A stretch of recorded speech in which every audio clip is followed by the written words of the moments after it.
So every president has a big legislative priority that they want to get done in their first year. The first year is always the pivotal time where you can push big pieces of legislation forward.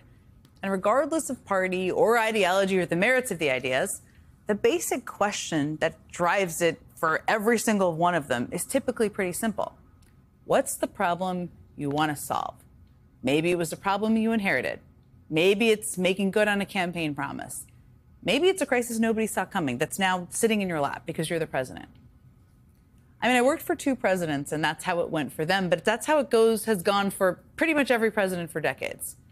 Obama's first 18 months were focused around getting the Recovery Act passed because his priority at the time was digging the country out of the huge economic hole, the massive unemployment rate crisis that was created by the 2008 financial meltdown. He also fought to pass Dodd-Frank, a Wall Street reform package, to address the problems that had led to the financial crisis. And of course, he pushed very, very, very hard for the Affordable Care Act because far too many Americans lacked health insurance. He was solving clear problems, pulling the country out of an economic hole, trying to prevent it from happening again, trying to give people health insurance who didn't have it. Fast forward to when Joe Biden took office. That was the height of a global pandemic. And his focus was, of course, on delivering a rescue plan to help address the economic damage it was causing and to help get all sorts of equipment out to people, whether it was tests or masks or things to help people address and prevent them from getting COVID. That was his focus. He also signed a giant bill into law that addressed the country's infrastructure needs, something way overdue. Remember the infrastructure week that was in Trump's first term, seemingly every week? Well, Joe Biden actually did it. And then he passed another law that tackled inflation and the climate crisis. He was trying to answer questions, trying to address the COVID crisis, but also address problems he had long wanted to solve. Outdated infrastructure in our country, the need to do more for the climate. Those were clear questions. That's what they were trying to do. In every case, and more cases than those, presidents identified problems that were impacting huge, broad swaths of the country. And then they worked with Congress to try to solve them. Which brings me to a big unanswered question about Donald Trump's big ugly bill, which now heads to his desk after passing by the narrowest of margins this afternoon. What exactly is the problem this legislation is trying to solve?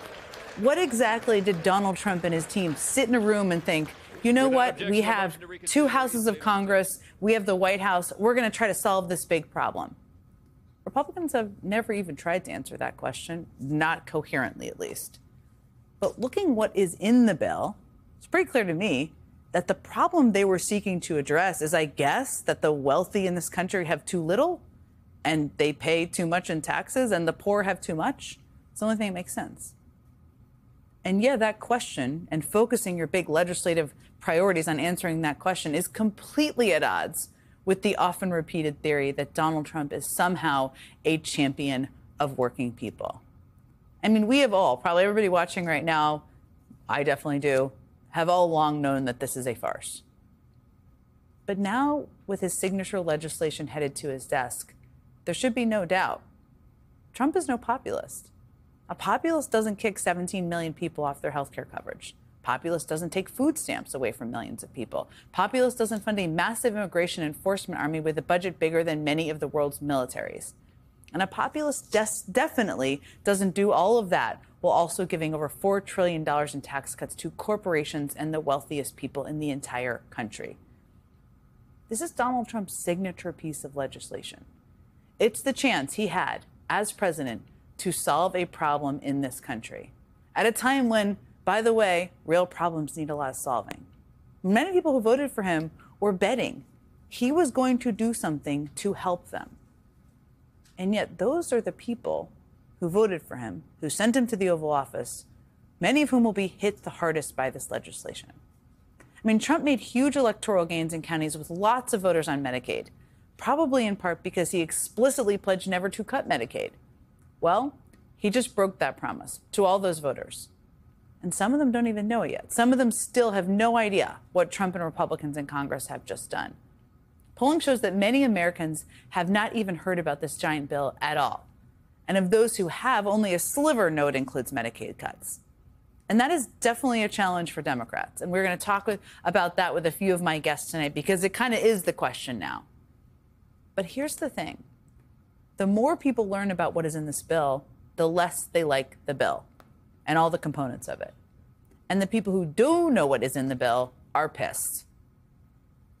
In Danville today, people voiced their frustration with President Donald Trump's One Big Beautiful Bill.